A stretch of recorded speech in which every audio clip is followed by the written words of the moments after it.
வணக்கம். இன்றைக்கி நம்ம என்ன பார்க்க போகிறோம்னா சொரக்காய் பிரியாணி எப்படி செய்கிறதுன்னு பார்க்கலாமா? அதுக்கு நான் ஒரு சின்ன சொரக்காய் எடுத்து வச்சுருக்கேன். அதை மெலிசாக தோல் சீவிட்டு அரிஞ்சிக்கலாம்.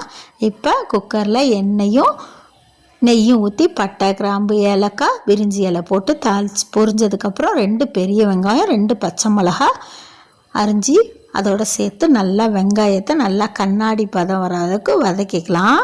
வதங்கினதுக்கப்புறம் இஞ்சி பூண்டு பேஸ்ட்டு 1 ஸ்பூன் இருக்காப்புல சேர்த்துக்கலாம்.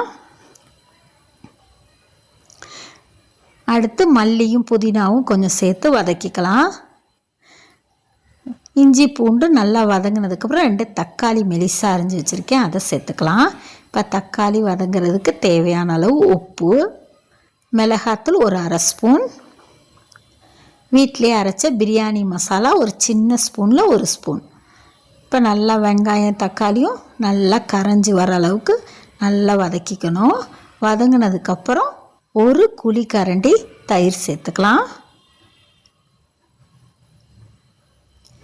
தயிரும் சேர்த்துட்டு நல்லா அதோட மேட்ச் ஆகிறப்பல நல்லா வதக்கிக்கலாம். நல்லா சுருளை வதங்கினதுக்கப்புறம் நம்ம அரிஞ்சு வச்ச சொரக்காயை சேர்த்துக்கணும். சொரக்காயை உங்களுக்கு தேவையான அளவில் அரிஞ்சுக்கோங்க. நான் மீடியம் சைஸாக அரிஞ்சிருக்கேன். இதை விட சின்னதாகவும் அரியலாம், இதை விட பெருசாகவும் போட்டுக்கலாம். நான் மீடியம் சைஸாக அரிஞ்சு வச்சுருக்கேன் அந்த ஒரு சொரக்காயை, அதோடு சேர்த்துக்கிட்டேன்.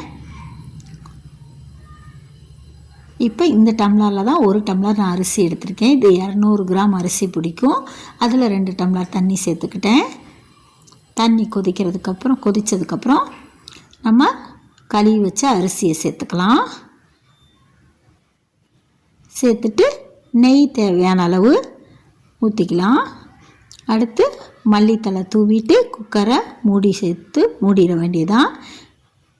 நார்மலாக அடுப்பை வச்சா 3 விசில் வைக்கலாம். மீடியம் சைஸாக வச்சா 2 விசில், இல்லை ஃபுல் சிம்மில் வச்சுட்டா ஒரு 7 நிமிஷம், அவ்வளோதான். நல்லா பொலன்னு வெந்துடும். பாருங்கள், இப்போ ப்ரெஷர் அடங்கணுன்னா எப்படி பொலப்பா பிரியாணி ரெடியாக இருக்குது. சொரக்காய் பிரியாணி நான் அன்றைக்கி முட்டை